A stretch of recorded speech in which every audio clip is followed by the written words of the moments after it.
ओम शांति। आज 16 मई 2026 के बाबा के अनमोल मधुर महावाक्य सुनेंगे।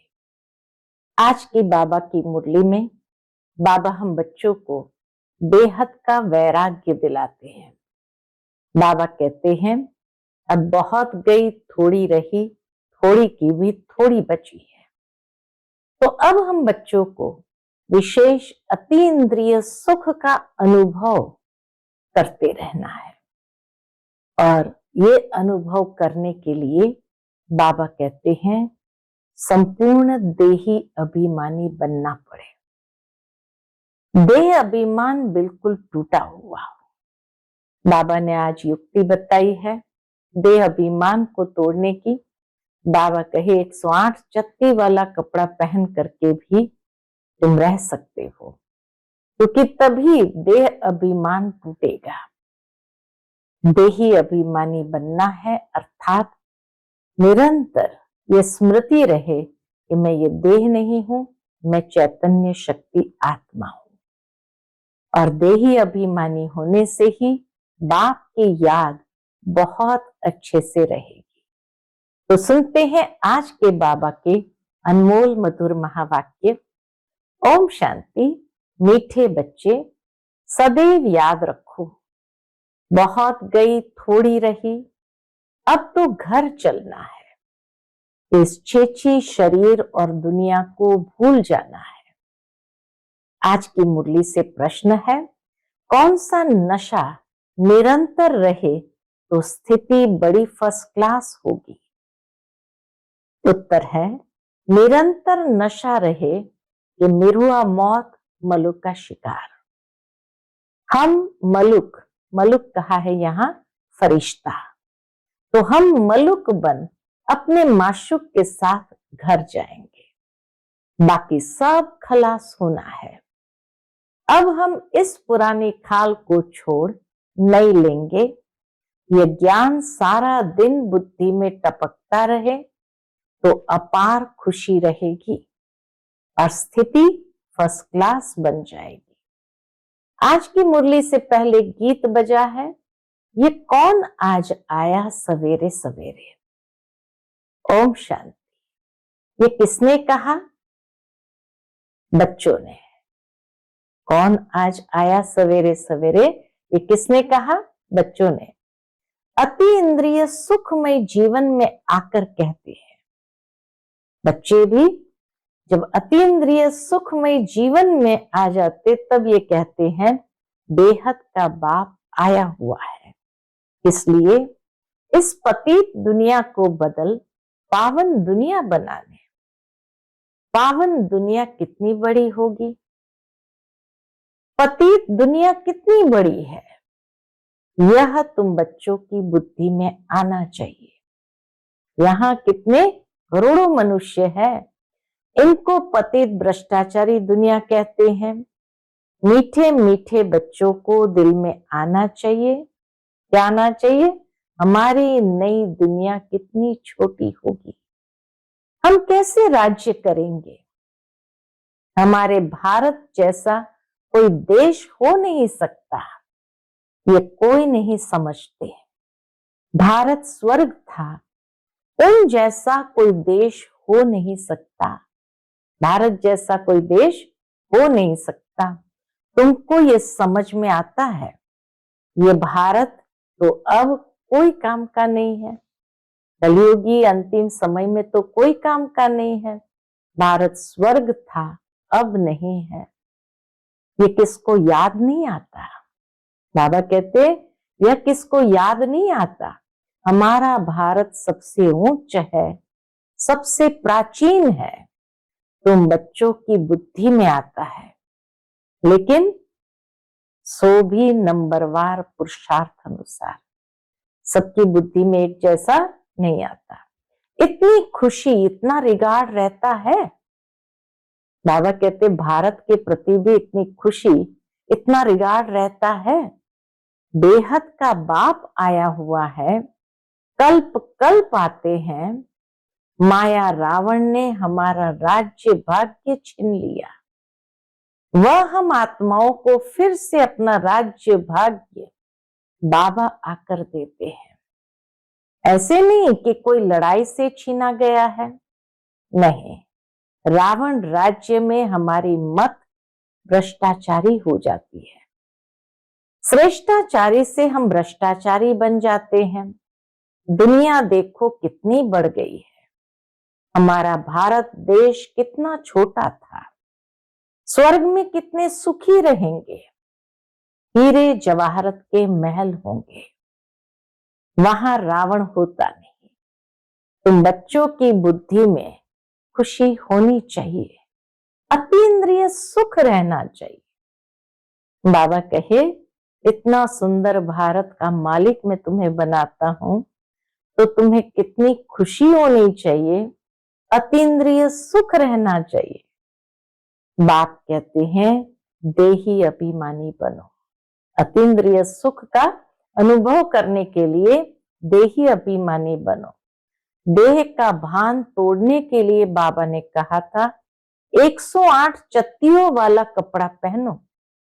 भल बड़े आदमियों से, जवेरियों से कनेक्शन था ब्रह्मा बाबा का, बड़े आदमियों से, राजा महाराजाओं के साथ, और जवेरियों से कनेक्शन था। वह नशा टूटे कैसे? देही अभिमानी बनना पड़े। हम आत्मा है, ये तो पुराना शरीर है, इनको छोड़ नया फर्स्ट क्लास शरीर लेना है। ब्रह्मा बाबा ने कितना स्वयं के साथ अभ्यास किया होगा आत्म अभिमानी बनने का, देही अभिमानी बनने का। उसके लिए बार बार आत्मचिंतन करते कि ये शरीर छोड़ना है और फर्स्ट क्लास शरीर लेना है। सर्प तो एक खाल छोड़ दूसरी ले लेते हैं। तुम बच्चों की बुद्धि में ज्ञान है, ये पुरानी खाल छोड़ हम दूसरी नहीं लेंगे, फिर दूसरा शरीर मिलेगा। यह तो सारा ज्ञान बच्चों की बुद्धि में टपकना चाहिए। यह तो छीछी दुनिया है, इनको देखते हुए भी बुद्धि से भूलना पड़े। ये सारी दुनिया को देखते हुए भी बुद्धि से भूलना पड़ता है।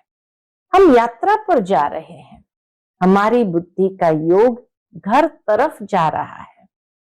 अभ्यास तो करना पड़े ना। ये शरीर भी पुराना है, दुनिया भी पुरानी है, साक्षात्कार कर लिया है। अब ये देह और देह के सब संबंध छोड़ घर जाना है। अंदर में खुशी होती है, अभी हमको वापस जाना है। बुद्धि योग वहां लगाना होता है। एक दो को यही सुनाना है, मन मना भव। ये बड़ा जबरदस्त मंत्र है। बल गीता तो बहुत पढ़ते हैं, परंतु अर्थ नहीं समझते। जैसे और शास्त्र पढ़ते हैं ऐसे पढ़ लेते हैं। ये किसकी बुद्धि में नहीं आएगा। हम भविष्य के लिए राजयोग सीख रहे हैं। बहुत गई थोड़ी रही, थोड़ी की भी थोड़ी बची है। अब बाकी थोड़ा ही समय है। ऐसे ऐसे अपने को बहलाते खुशी में आना है। पुरानी दुनिया को भूलने के लिए अब बहुत थोड़ी रही है। ऐसे अपने को बहलाते हुए खुशी में आना है। ये तो सब खलास होना है। निरुआ मौत मलुक का शिकार। हम मलुक बन, फरिश्ता बन अपने माशूक के साथ घर जाएंगे। ये आत्माओं का बाप बैठ शिक्षा देते हैं। है भी साधारण, परंतु ऊंचते ऊंच है। ऊंचते ऊंच बाप इतना साधारण रीति आकर हमें समझाते। बाप आए हैं बेहद का वर्षा देने, कल्प कल्प आते हैं। ये तो छीछी दुनिया है। ऐसी ऐसी बातें करनी होती है।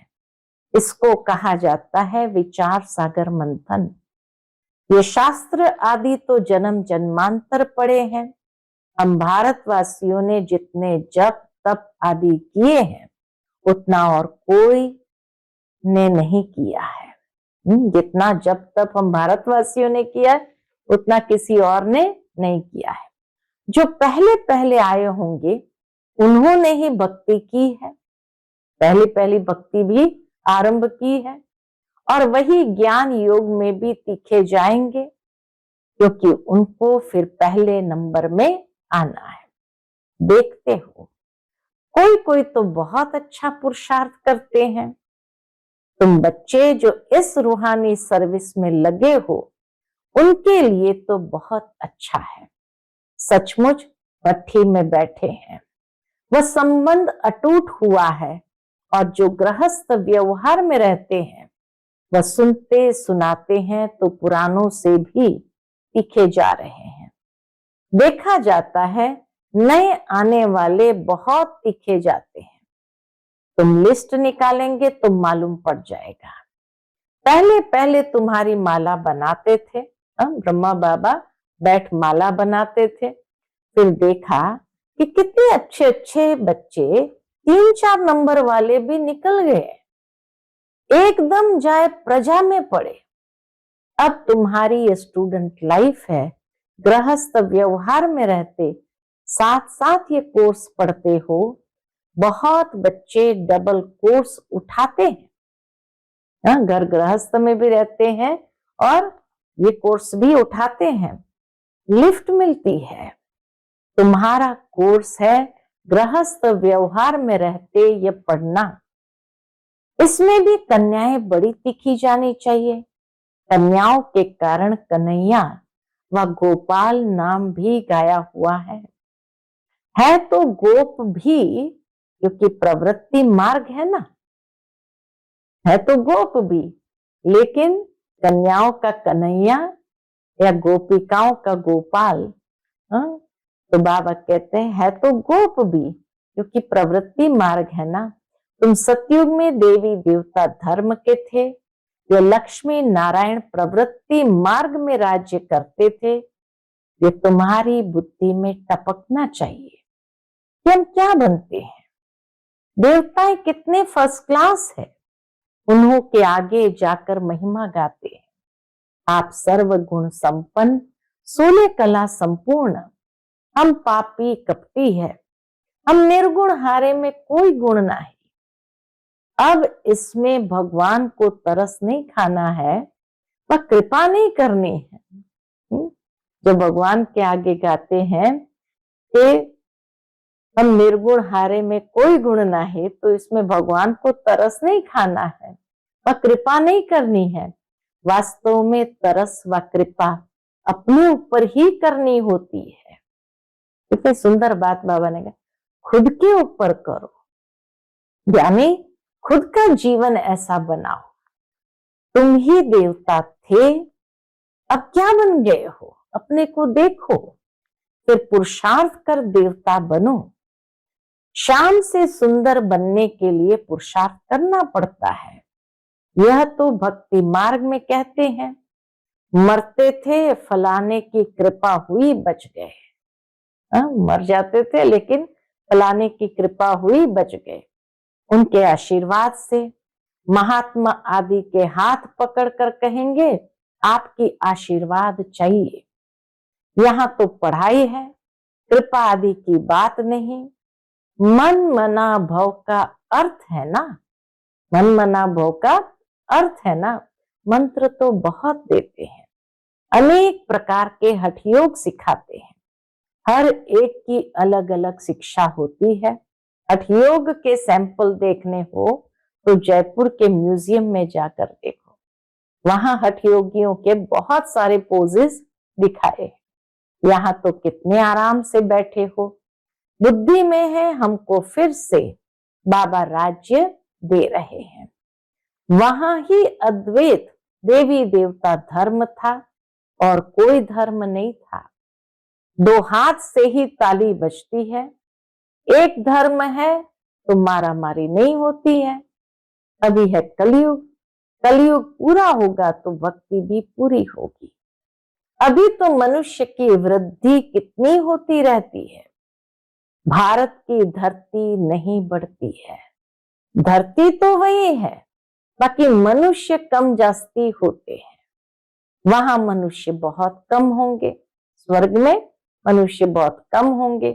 दुनिया तो यही होगी, दुनिया कोई छोटी नहीं हो जाएगी।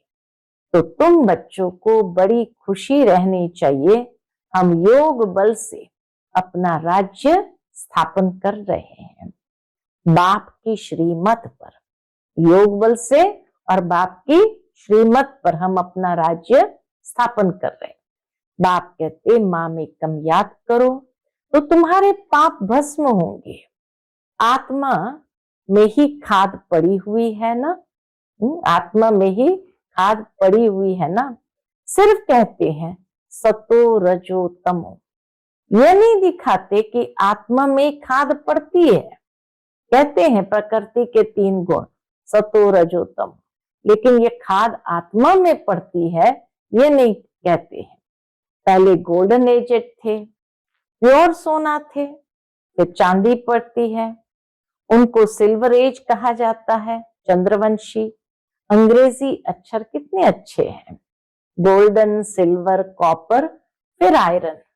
बाप समझाते हैं आत्मा में खाद पड़ी है, वह निकले कैसे। सतो से तमो बनी है, फिर तमो से सतो कैसे बने। समझते हैं गंगा में स्नान करने से सतो प्रधान बन जाएंगे, परंतु यह तो हो नहीं सकता। बाबा कहे परंतु यह तो हो न सके। गंगा स्नान आदि तो रोज करते रहते हैं, कोई तो नेमी हो जाते हैं, नहर पर ही जाकर स्नान करते हैं। तुमको बाप कहते हैं ये नियम रखो। कौन सा? बाप को याद करने का। याद का स्नान व यात्रा करो। कौन सा स्नान करना है? याद का स्नान व यात्रा करो। ज्ञान स्नान भी कराते हैं, योग की यात्रा भी सिखलाते हैं। बाप ज्ञान देते हैं, इनमें योग का भी ज्ञान, सृष्टि चक्र का भी ज्ञान है। दोनों ज्ञान है। आत्मा में ज्ञान है, योग का भी ज्ञान है, सृष्टि चक्र कैसे चलता है उसका भी ज्ञान है। बाकी शास्त्रों का ज्ञान तो बहुत देते हैं, योग को जानते ही नहीं। हठ योग समझ लिया है, योग आश्रम तो ढेर है, मन मना भव का मंत्र देंगे, लेकिन सिवाय बाप के कोई भी मनुष्य के पास यह ज्ञान नहीं है। अब 84 जन्मों का चक्र पूरा हुआ है, फिर नई दुनिया होगी। तुम्हारी बुद्धि में है झाड़ की वृद्धि कैसे होती है, ये राजाई स्थापन हो रही है, सब इकट्ठे थोड़ी जाएंगे। ब्राह्मणों का झाड़ बहुत बड़ा होगा, फिर थोड़े थोड़े करके जाएंगे, प्रजा बनती रहेगी।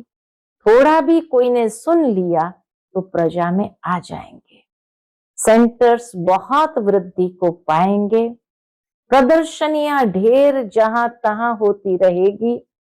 जैसे मंदिर टिकाणे निकलते जाते हैं, वैसे तुम्हारी प्रदर्शनी भी गांव गांव में होगी, घर घर में प्रदर्शनी रखनी होगी। वृद्धि को पाते जाएंगे, इसलिए आखिर इन चित्रों की भी छपाई करानी पड़ेगी। सबके पास बाप का पैगाम जाना है। तुम बच्चों को बड़ी भारी सर्विस करनी है। अभी यह प्रोजेक्टर प्रदर्शनी का फैशन निकला है। बाबा कहते अभी यह प्रोजेक्टर प्रदर्शनी का फैशन निकला है, तो गांव गांव में दिखाना पड़ेगा। वह अच्छी रीति उठाएंगे। शिव जयंती गाई जाती है, परंतु वह कैसे आते ये किसको भी पता नहीं है। शिव पुराण आदि में यह बातें है नहीं कि कैसे शिव आते हैं। यह बातें तुम सुनते हो, सुनने के समय अच्छा लगता है, फिर भूल जाते हैं। अच्छी रीति पॉइंट्स धारण होंगी तो सर्विस भी अच्छी रीति कर सकेंगे, परंतु सब पॉइंट्स किसको धारणा नहीं होगी, सब पॉइंट्स किसको धारण नहीं होती है। भाषण करके आएंगे फिर ख्याल में आएगा। अर्जुन ये पॉइंट्स भी समझाते थे तो अच्छा था। जिनको देह अभिमान नहीं होगा वह झट बताएंगे, भाषण कर फिर विचार करेंगे। हमने सब पॉइंट्स ठीक समझाई, विचार करने बैठेंगे, हमने सब पॉइंट्स ठीक समझाई। अर्जुन ये पॉइंट्स भूल गए हैं। बैठ करके बाबा कहे भाषण करने के बाद सोचना चाहिए, क्या समझा है, क्या नहीं समझा, क्या भूल गए। पॉइंट्स कोई साथ नहीं चलनी है, यह है सिर्फ अभी के लिए, फिर ये खत्म हो जाएगा। इन आंखों से जो कुछ अभी देखते हो, फिर सतयुग में यह नहीं होगा। तुमको ज्ञान का तीसरा नेत्र अब मिलता है। अभी तुम त्रिनेत्री बनते हो। बाबा आकर तुमको ज्ञान दे रहे हैं जो आत्मा धारण करती है। आत्मा को तीसरा नेत्र मिलता है। ये ज्ञान कोई में नहीं है कि मैं आत्मा हूं, ये ज्ञान कोई में नहीं है। इस शरीर द्वारा ये करता हूं। बाबा हमको पढ़ाते हैं कि बुद्धि में रखना, इसमें मेहनत है। बच्चों को मेहनत करनी चाहिए और खुशी में रहना चाहिए। बार बार बाबा कहे भले ये दुनिया खत्म होनी है, लेकिन बच्चों को खुशी में रहना चाहिए। बस अभी हमारा राज्य आया कि आया, तुम जानते हो हमारे राज्य में क्या क्या होगा। तुम बच्चों को तो बहुत खुशी होनी चाहिए कि हम इस पढ़ाई से राज्य लेते हैं। पढ़ने वाले को मर्तबा याद रहता है। हम पढ़ते हैं भविष्य के लिए। अच्छा पढ़ेंगे तो राजगद्दी पर बैठेंगे, वे तो नामी ग्रामी हो जाते हैं। अभी लिस्ट निकाले, माला बनाए तो सब कहेंगे फलानी बच्ची को हमारे पास भेजो रिफ्रेश करने। भाषण करने वालों को बुलाते हैं तो उनका रिगार्ड भी रखना चाहिए। हमको इन जैसा होशियार बनना है। हम बाबा कहते हैं जब किसी को बुलाते हैं तो रिगार्ड जरूर रहना चाहिए। अच्छा, मीठे मीठे सिकिलते बच्चों प्रति माता पिता बाप दादा का याद प्यार और गुड मॉर्निंग। रूहानी बाप की रूहानी बच्चों को नमस्ते। हम सब रूहानी बच्चों की रूहानी माता पिता बाप दादा को याद प्यार, गुड मॉर्निंग और नमस्ते नमस्ते। शुक्रिया बाबा, शुक्रिया। आज की मुरली से धारणा के लिए मुख्य सार है। पहली पॉइंट, अतीन्द्रिय सुख का अनुभव करने के लिए देह के भान को तोड़ने का पुरुषार्थ करना है। अब वापस घर जाना है, इसलिए बुद्धि योग घर से लगा रहे। दूसरी पॉइंट, गृहस्थ व्यवहार में रहते पढ़ाई भी पढ़नी है, डबल कोर्स उठाना है। ज्ञान का स्नान और योग की यात्रा, ज्ञान का स्नान और योग की यात्रा करनी है और करानी है, यही डबल कोर्स है। आज का बाप दादा का मधुर वरदान हम बच्चों के प्रति है, कोमलता को कमाल में परिवर्तन कर माया जीत बनने वाले शक्ति स्वरूप भव। कोमलता को कमाल में परिवर्तन कर माया जीत बनने वाले शक्ति स्वरूप भव। शक्ति स्वरूप बनने के लिए कोमलता को कमाल में परिवर्तन करो। सिर्फ स्वयं के संस्कारों को परिवर्तन करने में कोमल बनो। सिर्फ स्वयं के संस्कारों को परिवर्तन करने में कोमल बनो। कर्म में कभी कोमल नहीं बनना, इसमें शक्ति रूप बनना है। जो शक्ति रूप का कवच धारण कर लेते हैं, उन्हें माया का कोई भी तीर लग नहीं सकता। इसलिए आपके चेहरे नैन चैन से कोमलता के बजाय शक्ति रूप दिखाई दे, तब माया जीत बन पास विथ ऑनर का सर्टिफिकेट ले सकेंगे। आज का स्लोगन है, त्रिकालदर्शी की सीट पर सेट होकर हर कर्म करो तो माया दूर से ही भाग जाएगी। त्रिकालदर्शी की सीट पर सेट होकर हर कर्म करो तो माया दूर से ही भाग जाएगी। आज का व्यक्त इशारा है, सदा चल अडोल एकरस स्थिति का अनुभव करो। उसके अंतर्गत बाबा कहते, जैसे साकार बाप ने अथक और एकरस स्थिति का एग्जाम्पल बनकर दिखाया, वैसे आप बच्चों को भी औरों के प्रति एग्जाम्पल बनना है। यही सर्विस है। सर्विस सिर्फ वाणी से ही नहीं होती, स्थिति से भी सर्विस होती है। तो समय प्रमाण अब अपनी स्थिति एक रस बनाओ। अच्छा, ओम शांति।